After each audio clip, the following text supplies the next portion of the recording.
बच्चों quantum number आसान सा सवाल लेके आए हैं आप लोगों को। इस है कि find out all the possible values of quantum number for the last electron, यानी जो अंतिम इलेक्ट्रॉन है उस अंतिम इलेक्ट्रॉन का चारों क्वांटम नंबर का वैल्यू बताना है आप लोग को। ठीक है, तो इसमें 2p4, तो 2p4 में चारों इलेक्ट्रॉन का नहीं बताना है, लास्ट इलेक्ट्रॉन।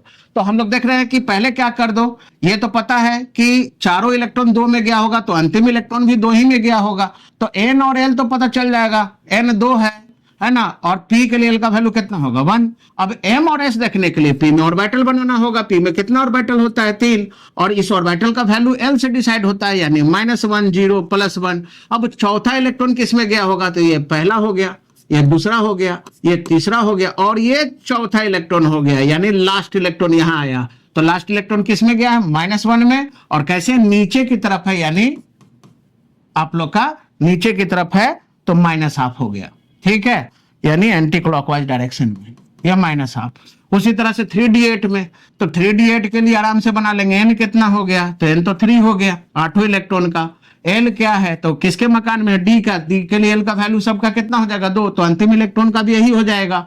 m कितना और s कितना, तो इसके लिए ऑर्बिटल बनाना होगा। d में कितने ऑर्बिटल होते हैं, 5 ऑर्बिटल होते हैं। ठीक है, तो 5 ऑर्बिटल होते हैं, तो 5 ऑर्बिटल का मैग्नेटिक क्वांटम नंबर का वैल्यू l से डिसाइड होगा, -2 से +2, -2 -1 0 +1 +2। अब ये 8वां इलेक्ट्रॉन का पता लगाना है। लास्ट इलेक्ट्रॉन तो हमारा 8वां इलेक्ट्रॉन हुआ, तो 8वां इलेक्ट्रॉन का पता लगाना है। तो 8वां इलेक्ट्रॉन कैसे पता लगाएंगे, तो ये पहला हो गया, ये नहीं चाहिए, ये दूसरा, ये तीसरा, ये चौथा, ये 5वां, ये 6ठा, ये 7वां और ये 8वां, यानी लास्ट इलेक्ट्रॉन किस में गया, 0 में गया, और स्पिन कैसा है, नीचे की तरफ, यानी -½ आराम से निकल जाएगा।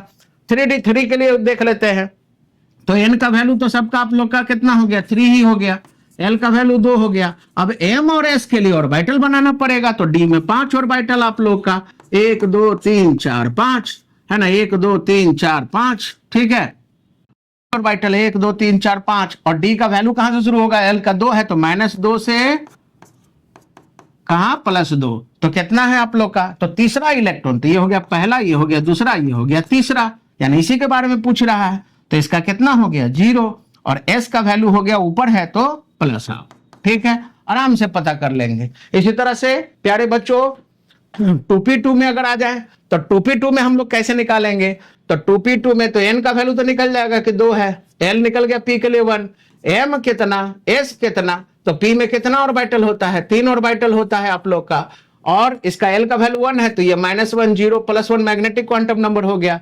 तो लास्ट इलेक्ट्रॉन दूसरा है, तो ये पहला, ये दूसरा, इसका पता करना था, तो ये किस में गया 0 में, और ऊपर की तरफ है तो +½ हो गया ये। इसी तरह से 1s2 में, तो s में कितना ऑर्बिटल होता है, 1 ऑर्बिटल होता है, और उसका m का वैल्यू कितना होता है, 0 ही होता है।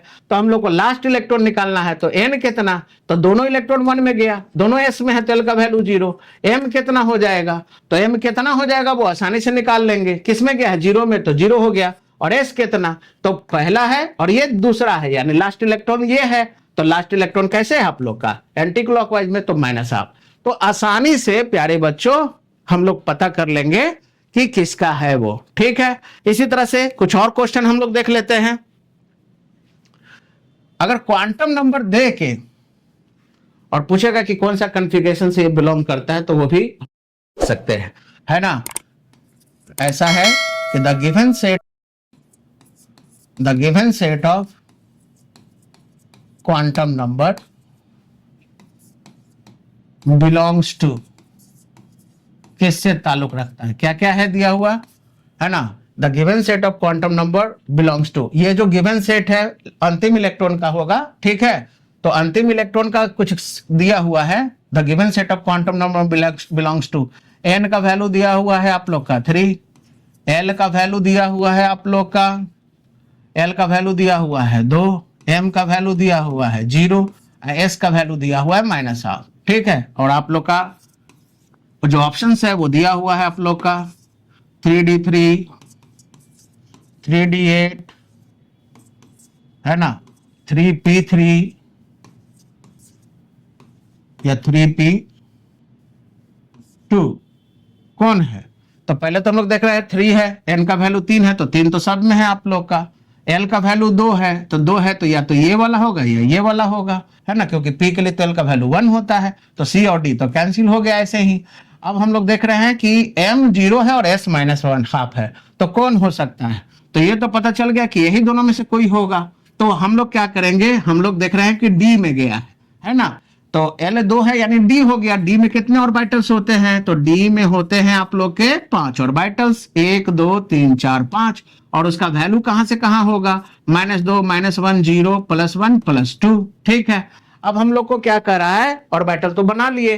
अब ऑर्बिटल बना लिए तो हम लोग को पता करना है कि ये किससे ताल्लुक रख रहा है, कौन सा कन्फिगरेशन से, इससे है या इससे है, वो अंतिम इलेक्ट्रॉन का जो चारों सेट मतलब चारों क्वांटम नंबर का जो वैल्यू दिया हुआ है।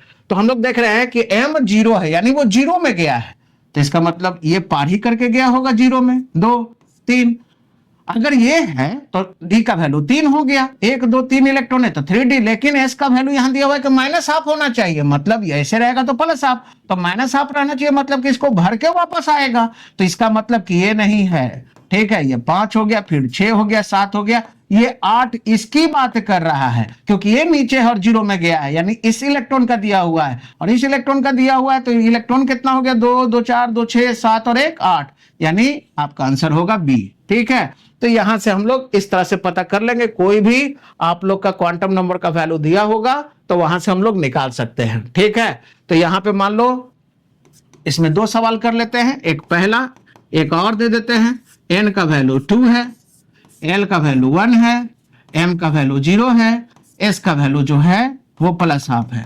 ये किसके लिए है ना? तो आइए देख लेते हैं। अगर इस तरह का ऑप्शन है, क्या ये 2p2 है, क्या ये 2p5 है, क्या ये 2p6 है, क्या ये 3d3 है?